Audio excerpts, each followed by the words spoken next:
So hi there. Welcome. I am just doing a short video of something I just came across. Like I just discovered what's been happening. So the girl recently started dating, and you know, I wasn't quite sure what was happening. Like I would meet a great guy, like a really great guy, and um, we'll go out on a few dates. Mind you, he has to get my attention. So when he finally has my attention, I'll see where. As soon as I start to put in the interest, he starts going the other way. So I'm like, okay. I mean, I've done this with like two, three different guys, and I'm like, oh man, something must be wrong. Really nice, not bums or anything. It's just kind of crazy. And recently, you know, realized what I've been given. I've been given crumbs from a table, like breadcrumbs. And I had to even look up what that is. My spirit was like, yeah, you're being given breadcrumbs. So if you don't know what it is, you had to look it up. So basically, breadcrumbing is a type of manipulation that they give you just enough crumbs or just enough air. I think I heard it said just enough air to breathe, but not enough to survive on. So I met someone that I really liked. Mind you, this person was like in my life for like 4 years prior to that, so we kept missing each other. So I'm like, why not try and see what this is about? Mind you, I was just really up for a good time. But this person and I reconnected, and we really had a great time. And as I said, I was there to have a good time. Wasn't there for a relationship per se. But while being around them, for a few days, they were like, hey, I think we should really do this the right way now that we're in a space that we can do this. I was like, okay. I really wasn't all for it. Mind you, as I said, I came here to have just a good time. But it got to the point where for days they were saying the same thing, and we started having some really deep discussions, letting them in to give them a glimpse of what this beautiful, gorgeous mess is. It's like, hey, you sure you want to do this? And I was like, yeah, I still want to do this. Why not?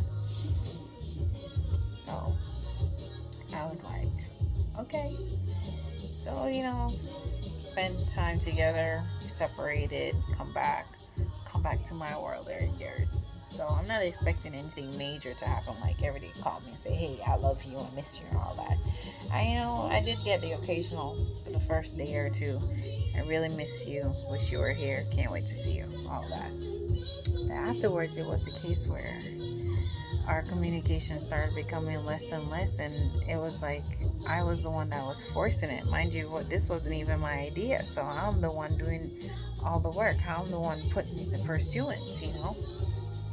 And then, I made certain comments about it, like, hey, I didn't appreciate the communication not flowing as it should. Yes, I understand this stuff is happening, but still, the one thing we said we were going to try to do in order to make this work, you have to communicate. So we're like, I'm sorry, and I should have known better, I should have done better. Good. Give me hope that I'm being heard, and things are going to change. Next day, same thing, we're back to it again. Same feelings come back, the panic, the anxiety, all those things. And I'm like, can't do this again. But mind you, what was the case where I said I can't do it again was the case where what they presented me based on where I was coming from and what I was doing, I experienced in my last relationship. I was truly starved for those basic needs. I was starved for affection, and mind you, this person made me feel wanted. I know I'm attractive and all that. This person made me feel really wanted. So being starved for affection, starved for stability, starved for emotional support, physical support, the ideal that you financially, you won't have to stress yourself out. Yes, I'm gonna still work and do whatever I had to do, but there was that impression that, hey, listen, you can do whatever you want. but I'm here for you, and I'm here to support us. So that was like, wow, I haven't heard that in a really long time, and it gave me a sense of hope, and it gave me a sense of security. And I was like, okay, I could probably do this. So you know what? I want to try it. I want to see what that looks like, because I'm tired of running into the same people, running into the same mess. So I was like, okay. I come back home, and like, where is the person who made all of these talks, this conversation, this person that was doing this deep work with me for the past few days? So where is that person? They're like, oh, I'm still here. Listen, I have stuff going. They barely let me know what's going on. Like, I have to be asking, like, are you seeing my messages? What's going on? It just came like, I took a back seat immediately to everything. And that's the one thing I asked for. Do not put me in a corner. Do not put me in a place where I have to assume or guess what's happening. Let me know what's going on. They apologize. They try to mend it, try to, give me the little crumbs to say, hey, I'm still here, haven't gone anywhere, we're still doing this. And honey, that broke me. I started realizing what I was doing again. I started realizing that I was giving this person a power in our relationship giving this person, myself, in a relationship, to control the flow of our relationship. And I barely even got that back from somebody else, and I was here about to risk it and give it to somebody else who is not probably 100% fully committed to what they're saying. It's a nice idea. It's an idea of a life, but it's probably not the real facts. But I had to pull myself back, and this isn't to say about them, but it's to say about me and how starved I was for these simple things that I was willing to look aside everything and just settle for what I was getting again.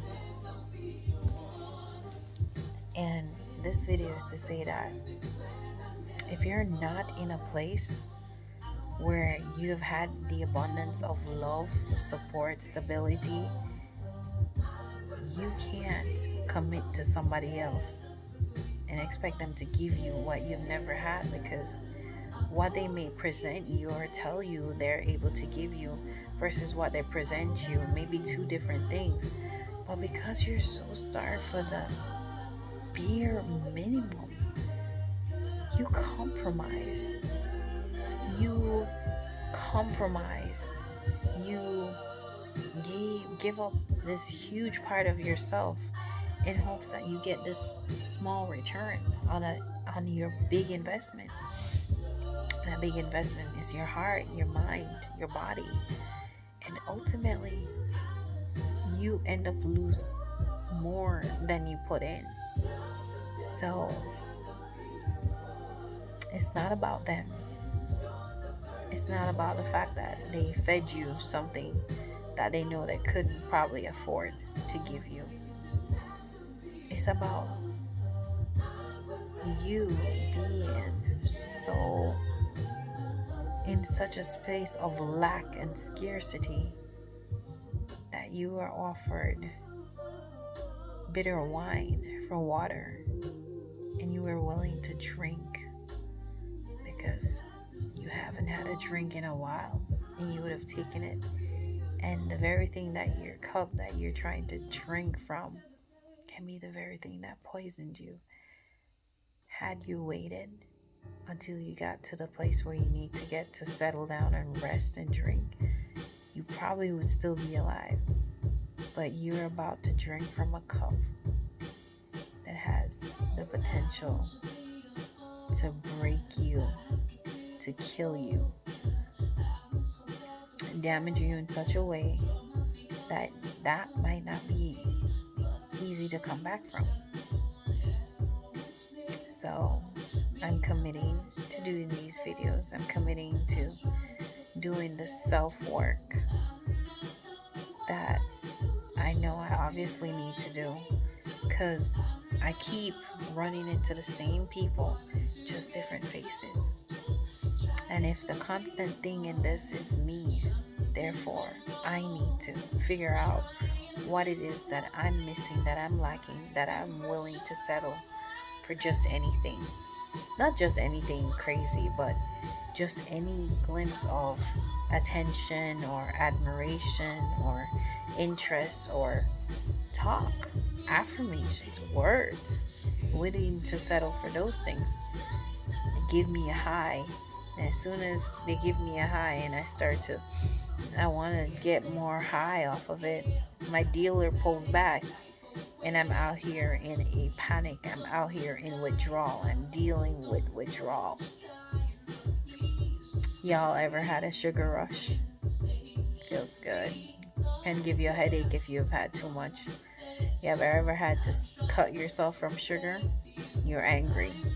You're moody. You're experiencing all sorts of emotion. Manic sometimes. That's me.